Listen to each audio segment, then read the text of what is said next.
Luis, I'm glad we're taking this road trip to the Southwest in Utah, home of the Utah Lake Monster, Skinwalker Ranch, the man in the yellow slicker, because... Yeah. Can you for once stop talking and let me sleep?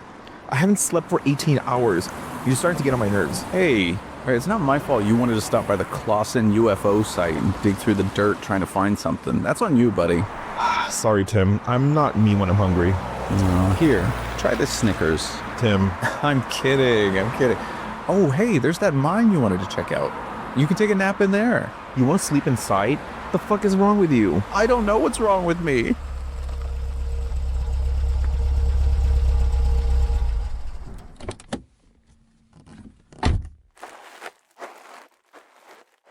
Oh, no, it's closed for renovations. Well, you want to go to Denny's instead? No! I'd rather take my nap in there. What? But it says it's closed, Luis. What do you want to do, break in? No, that would be pretty stupid, wouldn't it? You want to break in, right?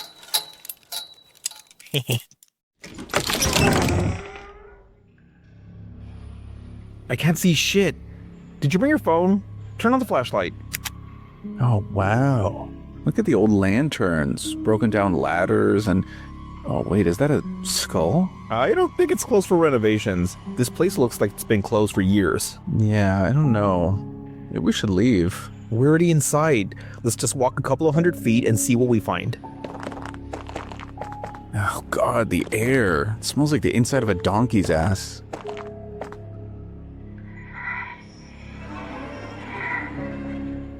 Hello, travelers. Are you lost? We weren't doing nothing. Honest, sir. Yeah, we were looking for the man in the yellow slicker. A famous tale about a man being killed down here. Oh, that's the cute yellow slicker, sir. Mr. Jeff. You can call me Jeff. At least that's what I used to be called. Used to? Back in my day, I was here to provide safe guidance to the outside world, to the miners. But I picked up the wrong bag of silver, and someone thought I was trying to steal it. And then...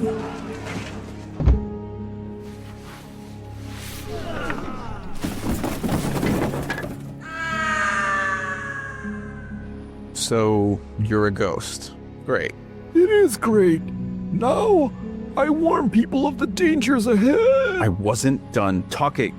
Luis, let's get out of here. This ghost give me the creeps. The fuck? I'm here to help. Thanks, Jeff. Mr. Ghostman, we'll take your advice and we'll leave. You're going the wrong way. Fuck them bitches.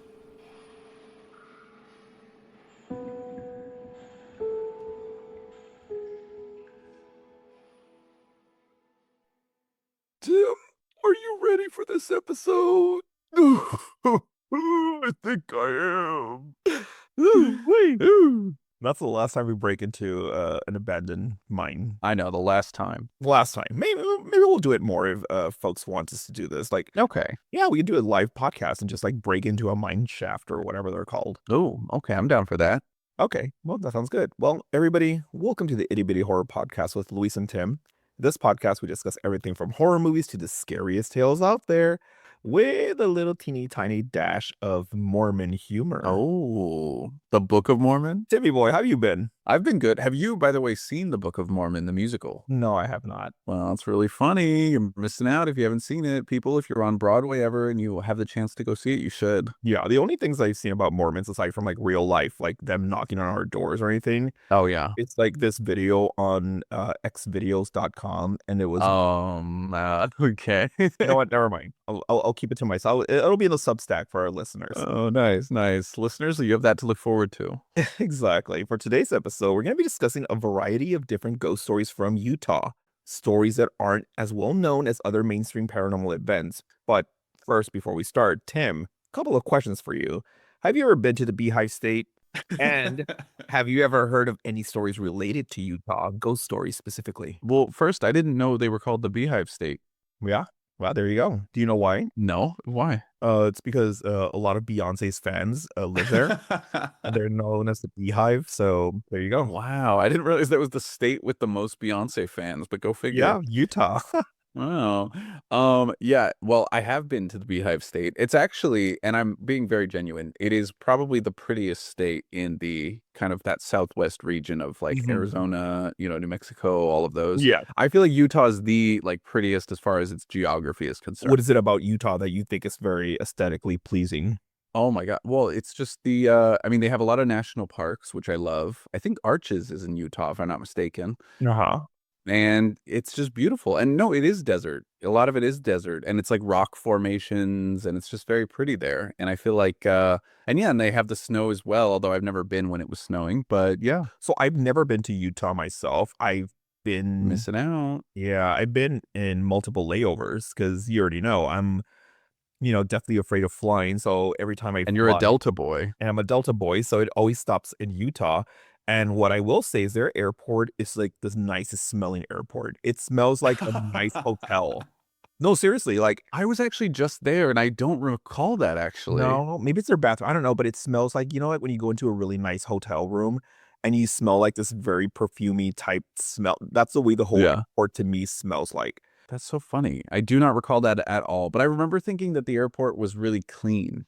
Yeah. Oh, yeah, of course. It's really surprisingly pretty considering it's like it's Salt Lake City. Yes, still a major city, but I mean, no offense to San Antonio, but I've been to the airport, y'all, and San Antonio, I'm sorry, but you need a lot of upgrades. I know, it's true. I mean, the nice thing about the Salt Lake City airport is that it has the mountains in the distance. I feel like that's Oh, the nice thing. So, Utah, we love you. Utah, you got it going on, except You when really you do. do other stuff. But Well, yeah. yeah, we won't get into it. But anyway, so Tim, so what we're gonna do today is we're gonna give our listeners a little bit of an overview of the state of Utah and its mysteries, and then cover two stories from the state. And if you want more info on other stories related to today's topic, we're going to be releasing an extra story on our Substack. So make sure to follow us there for even more spooky tales. You can find our link to our Substack in the show notes, or you can go to Substack and just type out Itty Bitty Horror. Timmy boy, are you ready? Yeah. Are you ready to give the listeners a little bit of a history of why we chose Utah? I am ready. Listeners, you better be ready for this. Yes, buckle your ears and buckle your nostrils because we're ready to sniff our way to Utah. Yay. Utah, the Beehive State, a land of red rock canyons, towering mountains, and endless desert. But beneath its natural beauty lies something even darker, a history written in blood, hardship, and tragedy. And where there's tragedy, there are ghosts. In 1847, Brigham Young led the first Mormon pioneers into the Salt Lake Valley. They were fleeing persecution, searching for a promised land. But the journey was deadly. The Martin and Willie handcart companies of 1856 were caught in early winter storms. Over 200 people froze to death before reaching Utah. Their bodies were buried in the shallow graves along the trail. Today, people report seeing ghostly handcart companies trudging through the snow, pioneers who never made it to the promised land still walking.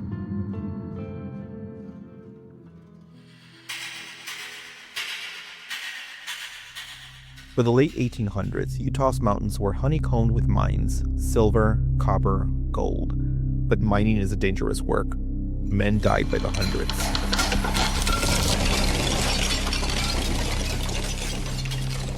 In Park City, miners told stories of the man in the yellow slicker, a ghost who appears to warn workers of danger. Some say he's benevolent. Others say seeing him means death. In Mercer, a ghost town southwest of Salt Lake City, visitors hear phantom footsteps and see lights in windows of buildings that no longer exist. And along old railroad tracks in northern Utah, people report seeing ghostly work crews, the sound of hammers on steel where no one works, phantom trains that vanish into thin air. In 1857, the Mountain Meadows Massacre shocked the nation. A wagon train passing through southern Utah was attacked. Over 120 men, women, and children were killed. Today, visitors to the massacre site report overwhelming sadness, the feeling of being watched. Some claim to hear screaming carried on the wind. Others report seeing figures in pioneer clothing near the memorial, only to vanish when approached. That would be us, I feel like, if we visited the site. We wear pioneer clothing. Yeah, we can wear pioneer clothing, and then when somebody comes up to us and they're like, "Hey, excuse me, do you know the way to the nearest Wendy's?" We just like disappear into the wind. Yes, we'd walk into the distance and be like, "No, turn back. You're going the wrong way, bitches." I don't know what we would do though if we were really there. I feel like we just be like, "We're visitors too. Okay, leave us alone. This is what we like to wear." We're Amish. But perhaps what makes Utah's hauntings unique isn't just the history, it's the landscape itself. This is a land of extremes, brutal summers, deadly winters, vast deserts where you can drive for hours without seeing another soul. In a landscape this harsh, death was always close. And maybe that's why the veil between the living and the dead feels thinner here.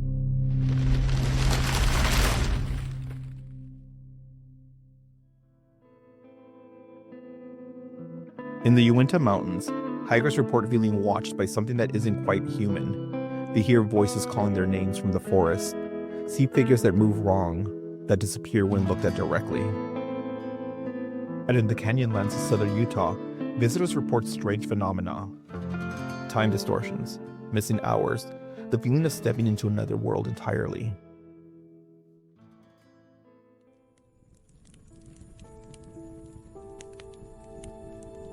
So why is Utah so haunted? Part of it is the history. Pioneers who died building a new life. Miners who never saw daylight again. Victims of violence buried in unmarked graves. Part of it is the isolation. In a state where ghost towns outnumber living ones, where the landscape itself feels ancient and indifferent to human life, it's easy to believe in ghosts. Whether you believe in ghosts or not, one thing is certain. Utah remembers its dead.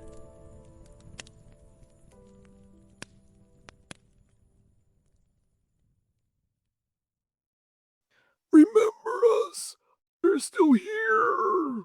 This ghost sounds pretty desperate, I'm not gonna lie. So Tim, what do you think of like this story of, or this narrative of the landscape itself being the main character? Well, I can understand that. I mean, the whole state itself, when you're in that kind of desert landscape and you see all these kind of rocky cliffs and canyons and mountains and just all these natural formations, there's kind of a, I don't know, kind of an otherworldly vibe to it. I mean, I honestly, when I was there, remember thinking like, I feel like I'm on Mars or something. Like, I don't feel like I'm on this Earth. I feel like I'm in this like other area that is not quite normal. So yeah, it kind of makes sense. Yeah, it's this sense of like isolation and almost like if you were left in the middle of the Utah desert or any desert in general, and you're trying to survive out there, like just the nihilistic feeling, that tone or whatever of feeling like it's never going to end, and you're just like, it's almost pointless, and you're just there dying in an unmarked grave, or even if you even have a grave, the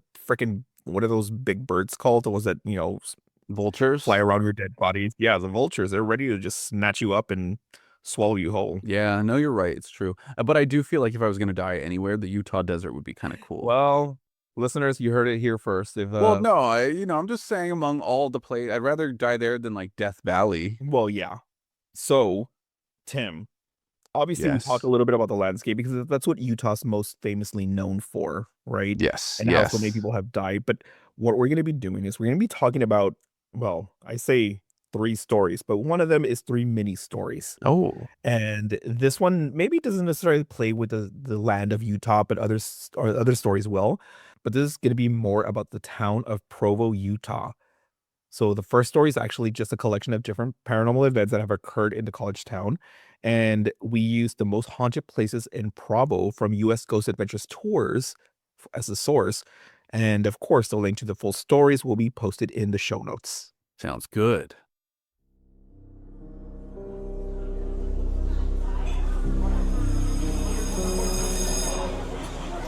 Provo, Utah, home to Brigham Young University, one of the largest private universities in America. Every year, tens of thousands of students descend on this city, nestled against the Wasatch Mountains. It's known for its beautiful nature, clean streets, a strong sense of community, but Provo has a darker side, a history of violence, tragedy, and unexplained phenomena. From battlefields and narrow canyons to cursed library chairs to a cryptid that soars through the sky, Provo's ghost stories are as diverse as they are disturbing.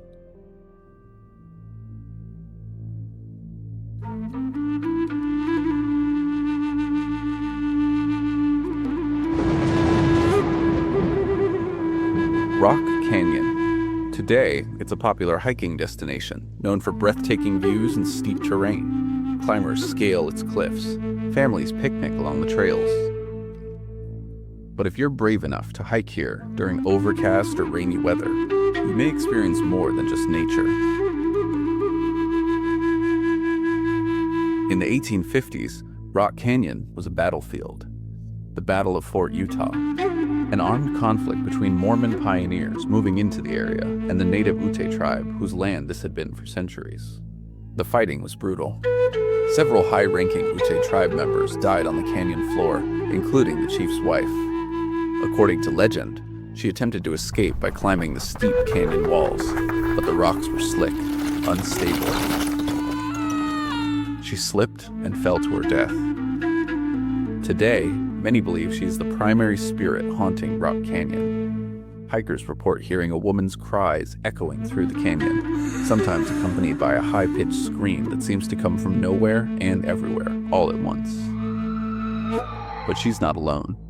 Other apparitions haunt these trails as well, possibly the spirits of hikers or campers who died from accidents within the canyon.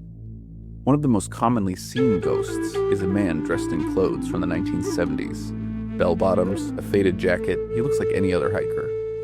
I mean, I'm just reading this, but that doesn't look like every hiker, does it? Not in 2026. If I saw somebody with bell bottoms hiking there, I wouldn't be like, oh, I guess this guy likes to. He's just a normal hiker. No, this guy is like stuck in like 70s aesthetics or anything. I'd be like, no, this man probably came here in the 70s, did acid, fell down a cliff, and he was, and then every time you walk by that ghost, he's like, groovy, baby. Yeah, baby, yeah. Turns into a British pervert, Is that how you define Austin Powers, a British pervert? isn't he? Well, yeah, I guess he is. I mean, if you really look at the movie. Anyway, getting back to the story. People will pass him on the trail, nod hello, think nothing of it. But when they turn around to look back, he's gone, vanished into thin air. Perhaps the most unnerving encounter involves a little girl who plays by the creek. Visitors hear her laughing and singing, the innocent sound of a child at play. But if you try to get closer, if you try to see her, she disappears completely.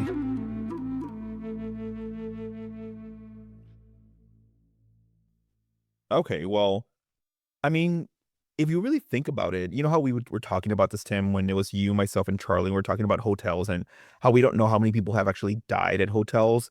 I feel like it's kind of the same thing when you go hiking. Like, you're casually hiking, but how many accidents have there been where people have died? Like the Grand Canyon, I'm pretty sure has a lot of famous stories of people who just fall off, you know. Yeah, just trying to take a picture. Yeah, exactly. So like I think about this, like the Rock Canyon, and how not only obviously like more modern or quote unquote modern with the bell bottom guy, but you also have like indigenous women and children and everything. Like I can kind of see that being like a real thing and experience that people would, you know, feel or see. Yeah, definitely. I can imagine that. I mean, I would also say too, like, I feel like when you're hiking, you do just see kind of a lot of random people walk by you, and I feel like you don't give it much thought. Yeah. So I feel like it is possible that you could be hiking one day and then just see someone wearing like bell bottoms and just be like, oh, that's a weird guy, but whatever. And then it's actually a spirit. Ooh. You know what I'm gonna do the next time I go hiking and I'm walking with my little hiking sticks and my little hat and my little backpack with little water. Oh, yeah. Yeah, and if I Granola see, bars in your pocket. yeah, if I see an old lady standing there like on this, like almost at the edge, like at a cliff, I'm like, oh, she's not real. I know she's not real. I know she's not real. So I'm just gonna get one of my hiking sticks and just push her off the cliff, off to Oh the my side, God. and be like, well, I mean, and then she's like, you motherfucker. And then when she disappears into like the middle of the air, like she, you know, just disappears, I'm gonna, you know, shake my head and be like, what did I tell you? She's What a did I ghost. say? And then if I'm there on the hike with you, I'd be like, Luis, you idiot, she just fell into the sand. She is not a ghost. Well, that's what happens when you go hiking with me, Tim. You're gonna experience me being a little rascal. Oh, yeah, you're such a rascal. I know that about you. The second story is at Brigham Young University,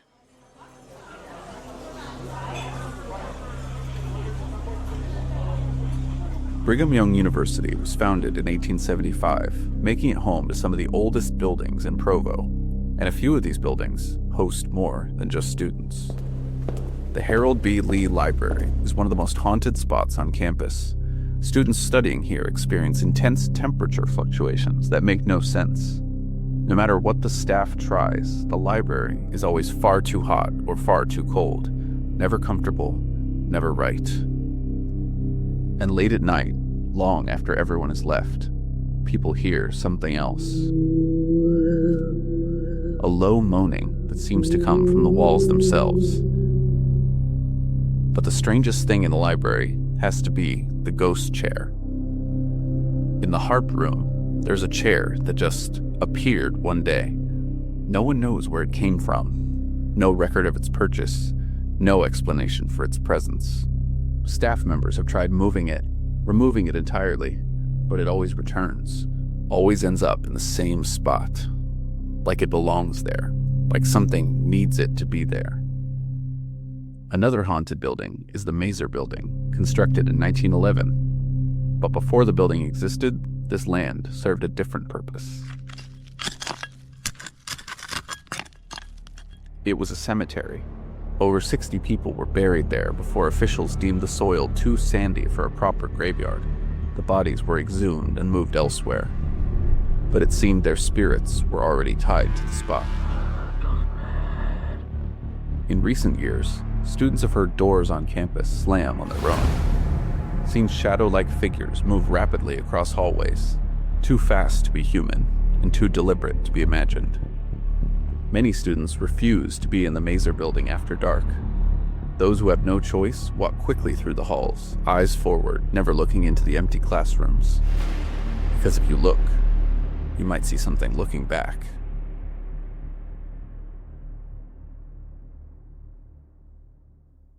Oh, Louise. So Tim, where you went to school, did you hear of any like haunted, student centers or dormitories or anything like that? No, I don't think I did hear about too many haunted things. Although I remember there was always like a seal that was on the ground, on campus that you weren't supposed to touch or Yeah. walk on because then it would mean you would fail. But I don't remember any big ghost stories at my school. Were there any with you? Well, I say it because like obviously you and I both met in Berkeley, and I feel like I did hear stories about Cal being potentially haunted, and I remember there was a ghost tour in that area. I didn't go to it, but it seemed pretty interesting. And the reason I bring this up is obviously because of this story. But when I was going to community college, years ago, before I Mhm. transferred to university, my the community college that I went to was built. It used to be a fort, what's called Fort McIntosh, which is part of like the Civil War, like one of those forts in the South or whatever. Oh, I hope it was the right side of the Civil War. No, it definitely wasn't. It wasn't. Oh. Yeah, but Ugh. the college itself, again, was a fort for I guess soldiers and whatnot, and they converted it to a community college. And every time I would walk through like the buildings, I'd see like the old timey, styly type of buildings with basements. It's just like really, really creepy. And you definitely Yeah. heard stories about certain buildings having some additional guests in there. Oh, shall we say? But I was gonna mention being about this. Okay, so the chair in the middle of the room. What if it was like a maintenance guy, and he's like, "Who left his chair outside? I'm just gonna put it right here in the middle. I'll get to it tomorrow." And then he goes home, and then the next day somebody walks, is like, "That chair wasn't there before." And then Oh. they take it out. It's like, "No, no, no, no, take it out. It's possessed or it's a ghost or whatever." And then the janitor comes back later that day for the next shift. So what the hell? I thought I put this in the middle of the room. Let me put it back. And he just keeps going back and forth, and they think it's a ghost. I know. Even I was thinking about that too. Like that could easily be the case. I mean, I've never been to this school and I have no clue about Mazer Hall, but my God, like, I yeah. mean, it's just a chair. And Well, I don't why know. why don't we go there and you sit on the chair and see if it's just a chair? Oh, you want me to be the one that potentially gets possessed? Yeah, because 'cause you're the one being a little Scully saying like, "It's just chair." It's just chair. Well, guess what? A lot of this story, I'm not gonna lie, was just a lot of like rumors and whispers and things of that nature. I mean, I feel like there's no like specific ghost that's like really known to be haunting the halls. It looks like, based on that story from what we read. Well, Tim, how dare you insult the people of Utah and their ghost stories, okay? I am sorry. I'm sure they have a lot of good ones, but this I'm gonna need more info. Yeah, that's how ghost stories start, though, like little rumors and stories. But anyway, let's go to the final one from the mini stories. How about that? All right, fine. The third story takes place in Uintah Valley Hospital. Code blue, 727. You might expect a hospital on a haunted list to have stories of lost patients whose spirits roam the halls, ghosts in the emergency room, apparitions in the cancer ward. But Uintah Valley Hospital's story doesn't involve humans at all. For years, residents of Provo have reported something strange in the sky. A large creature flying southwest through the clouds above the city. Witnesses describe it as a giant manta ray, dark, massive, maneuvering gracefully in and out of the clouds before disappearing into the distance. A manta ray. A manta ray? What about a bat? Just crazy thought. No, because it's supposed to be, they said it's a huge one. So it's like almost the size of an entire, like the roof of the building. Right. And I've seen pictures of like obviously people who did illustrations of this story. And then honestly, it looks kind of creepy in the sense of something you would see from that it feels like very Lovecraftian almost, right? Where it's like Right. these almost underwater sea monsters or whatever, but they're like Like taking over. Cthulhu. Yeah, exactly. But this one's flying above the Uintah Valley Hospital. Ooh, that's gonna be creepy. Ooh, it is. I mean, that would be creepy to see in the sky. If you saw a Yeah. giant manta ray hovering above you over a hospital somewhere, you would be creeped out. You Not would me. be. I would just be like, take me, baby. Take me wherever you want.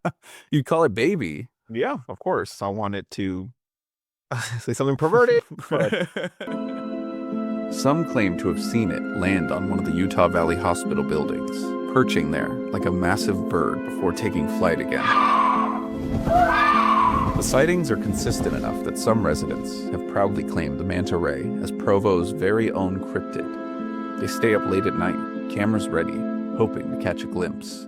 That would be you if you lived there, Luis. Admit it. oh, 100%. Hell yeah. I would totally camp out there and see, like, you know what?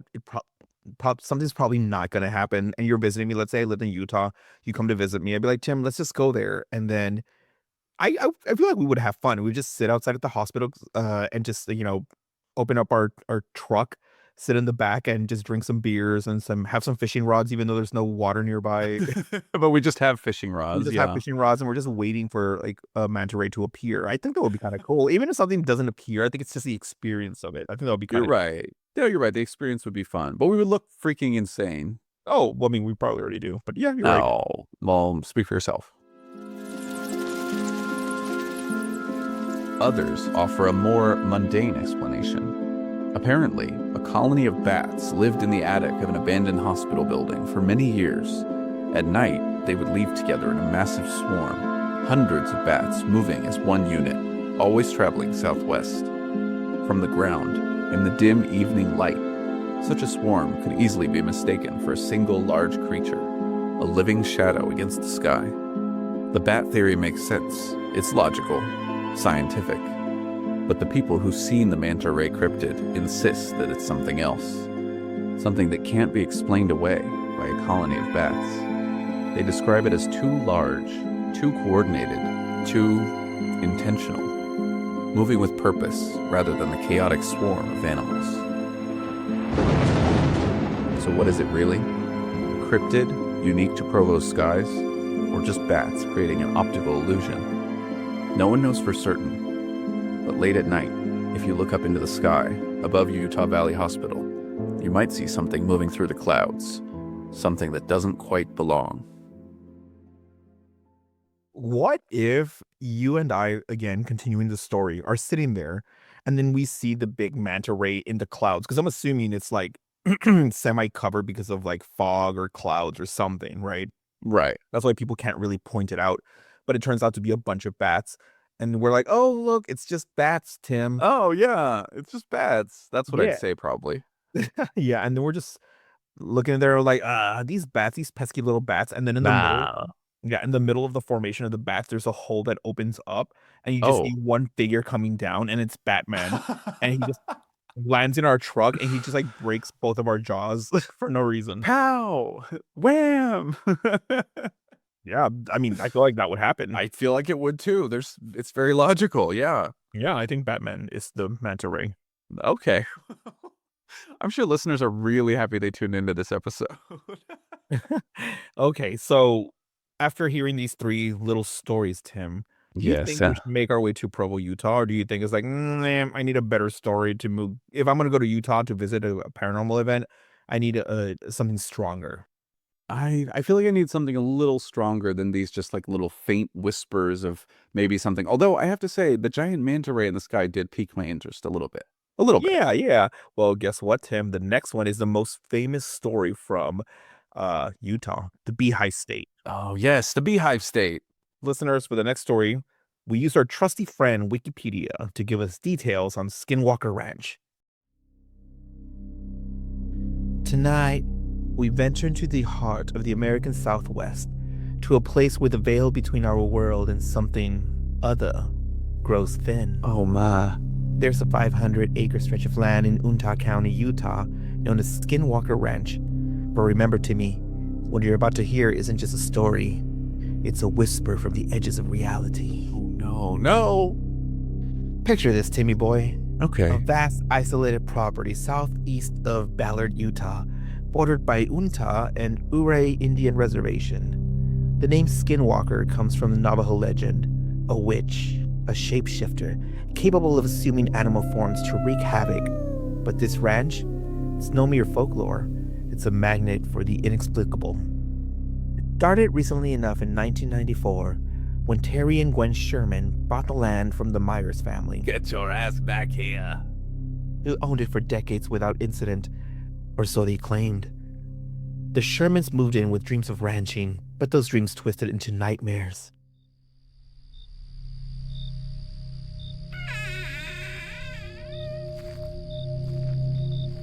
One night, a massive wolf-like creature appeared in the fields.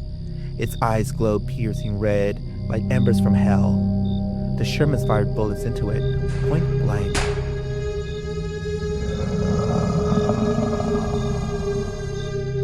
The beast shrugged them off, unscathed, and vanished into the darkness. But that was just the beginning.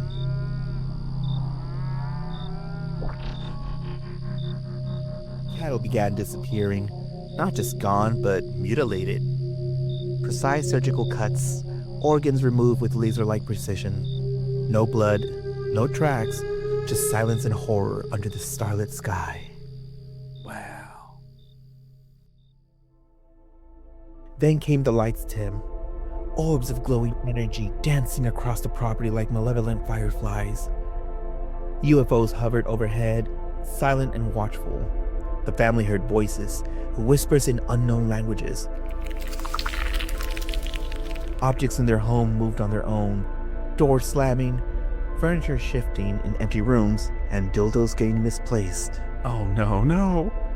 Poltergeist activity escalated. Invisible forces emitted destructive magnetic fields, frying electronics and bending metal. The Shermans reported seeing large humanoid figures lurking in the shadows. Creatures that weren't quite Bigfoot, weren't quite anything from this world. Desperate, they sold the ranch in 1996 to Robert Bigelow, a billionaire with a fascination for the paranormal.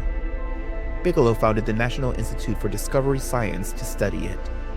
Scientists include retired Army Colonel John B. Alexander, set up surveillance. They documented nearly 100 incidents, Tim.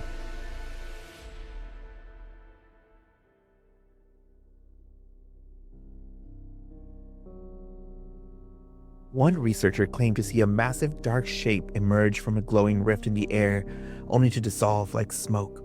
Another felt an unseen presence watching, always watching, but evidence elusive. Cameras malfunctioned at critical moments. Data vanished.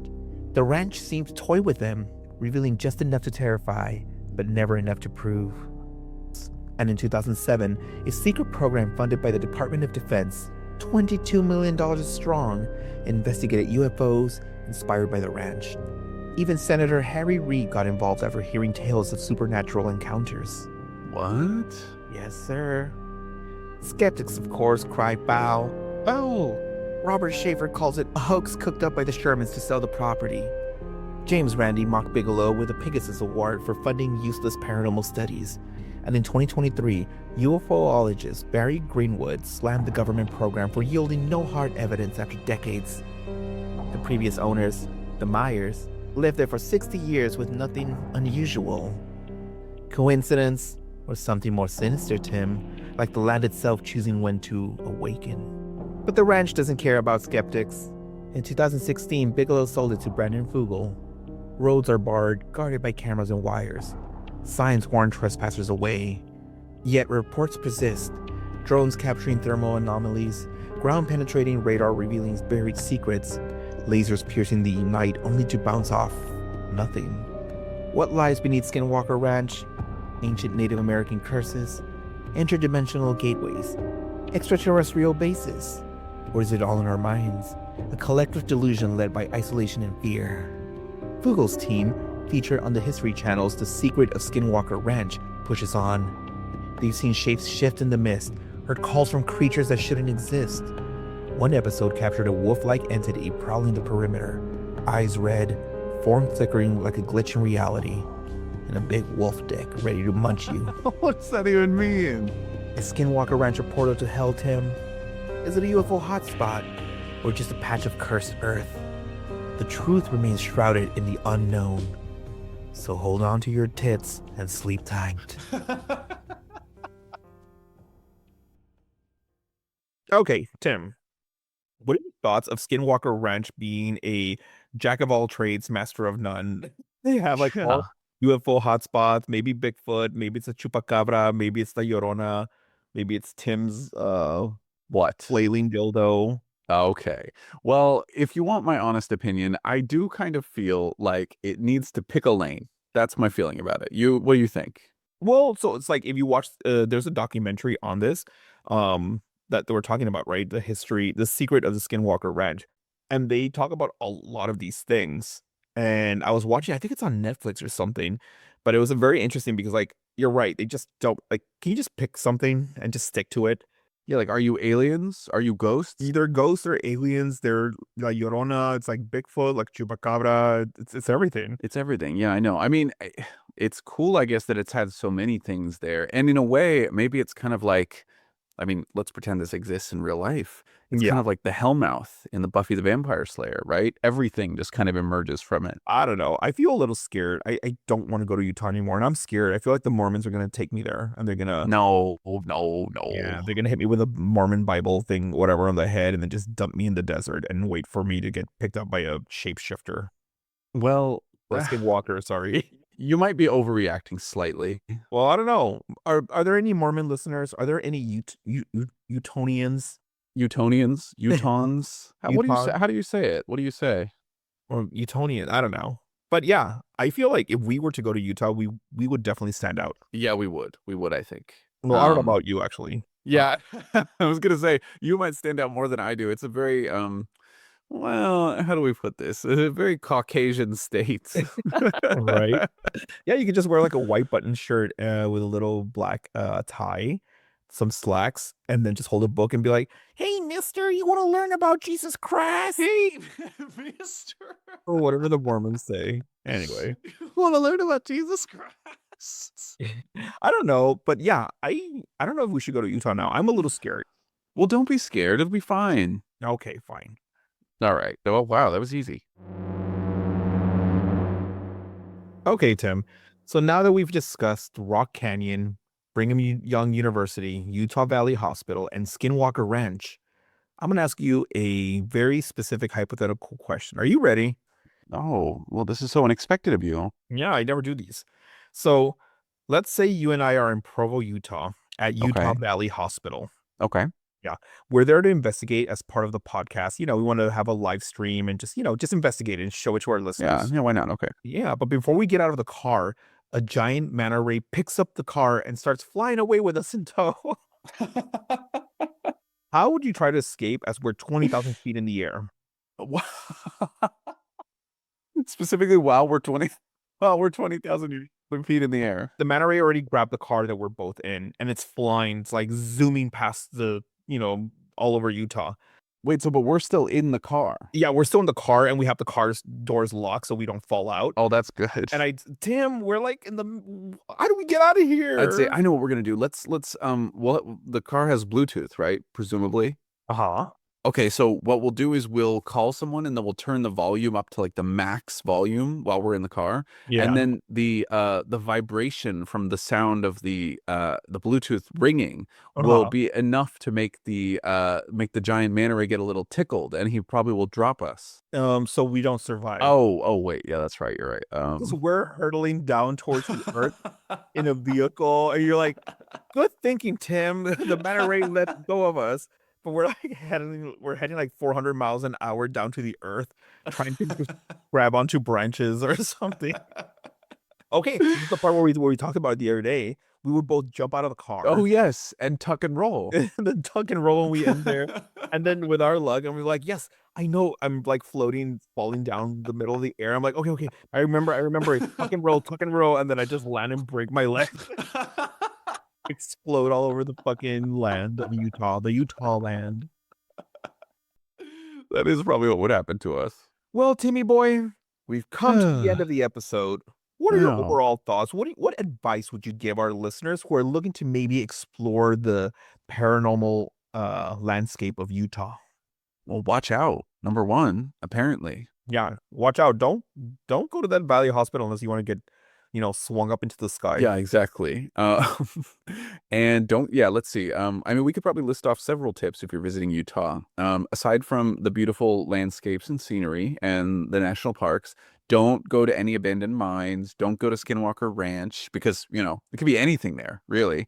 Yeah. Don't go, if you hear whispers or ghosts, don't go near them. If you visit Brigham Young University for some reason, besides, being a student there, don't go to Mazer Hall, whatever you do. Don't go to the library and try to sit on the chair. Yeah, don't go there. Don't even try. Just go to like the cafeteria. Yeah, just chill there, eat their Mormon sandwiches.